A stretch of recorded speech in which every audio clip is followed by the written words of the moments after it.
Beaucourt, une petite commune en Franche-Comté. Jean est le prêtre de la paroisse. Il y a quelques jours, son fournisseur d'accès Internet lui indique qu'il doit reconfigurer son compte. J'ai reçu un mail de mon opérateur qui me disait « C'est votre dernier jour, il faut vraiment donner vos identifiants. » Confiant, Jean donne les renseignements demandés sans se douter une minute qu'il avait affaire à des pirates du net. J'ai manqué, j'allais dire, de prudence et j'ai donné justement mes coordonnées. Et après, je n'avais plus accès à ma boîte puisque en fait, le code a été changé. Jean va subir une attaque de phishing. Le phishing, c'est un pirate qui attire l'attention de sa victime comme un pêcheur appâte son poisson. Ici, l'arnaque consiste à pirater une boîte mail pour réclamer de l'argent à tous ses contacts en faisant croire qu'il est dans une situation alarmante. J'ai effectué un voyage au Burkina où j'étais victime d'agression. J'ai reçu quelques coups dans le visage et un peu partout. J'ai presque tout perdu. J'ai besoin d'un prêt de 3 000 €. J'ai vraiment besoin de ton aide car mon état de santé devient de plus en plus grave. Je n'ai vraiment pas d'autre issue à part attendre une aide extérieure. La lettre, elle est émouvante et facilement, on peut se laisser prendre au sentiment.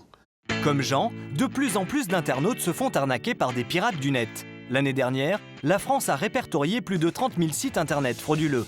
Pour surfer en toute tranquillité, il est donc indispensable de protéger l'accès à vos données personnelles. Alors, comment bien sécuriser sa boîte mail et ne pas se faire escroquer ? Parmi tous les nombreux contacts de Jean, 2 personnes ont eu la maladresse d'envoyer de l'argent, comme cette paroissienne qui a souhaité garder l'anonymat. Bon, j'ai versé 800 € parce que moi je t'imaginais loin de tout et ne plus avoir de contact ou bien quelques-uns. Je m'en veux quand même de ma crédulité. Hein. Je me dis, je me suis laissé avoir, mais parce que je sentais Jean dans la détresse. Ouais, voilà, je sentais dans la détresse.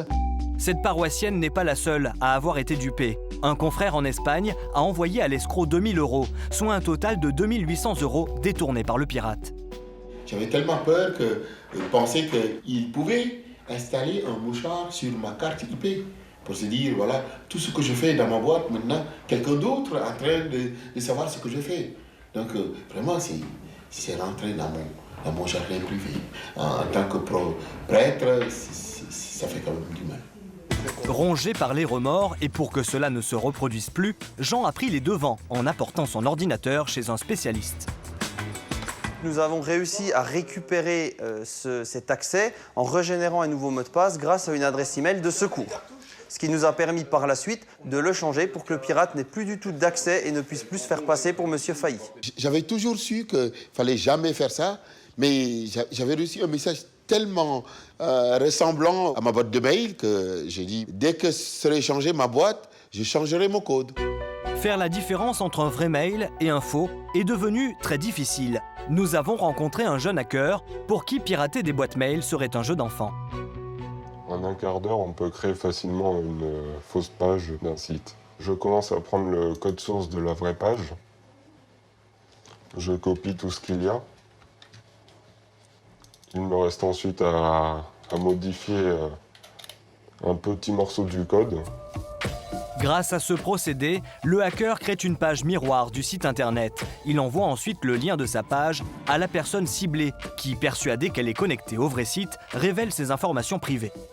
Au final, ça fait que j'ai son mot de passe et son adresse, tout ce qu'il faut pour se connecter sur son compte. Et si l'arnaque fonctionne aussi bien, c'est qu'il est très difficile de faire la différence entre un vrai site et le faux. Regardez ces 2 pages d'accueil, elles se ressemblent comme 2 gouttes d'eau. La seule différence se cache dans un endroit que l'on ne regarde jamais, l'adresse du site.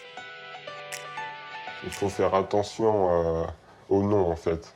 Il faut aller sur la vraie version du site pour voir comment il est. Pareil pour la page d'accueil de cette messagerie. Entre la vraie et la fausse, difficile de s'y retrouver en dehors de l'adresse. Les informations ainsi récupérées peuvent être revendues ensuite entre 3 et 14 € au marché noir. Et beaucoup plus pour des données bancaires par exemple. Certaines personnes m'ont proposé de l'argent contre un piratage. Je les ai toutes refusées. Une fois que ça arrive à l'argent, ça peut devenir grave.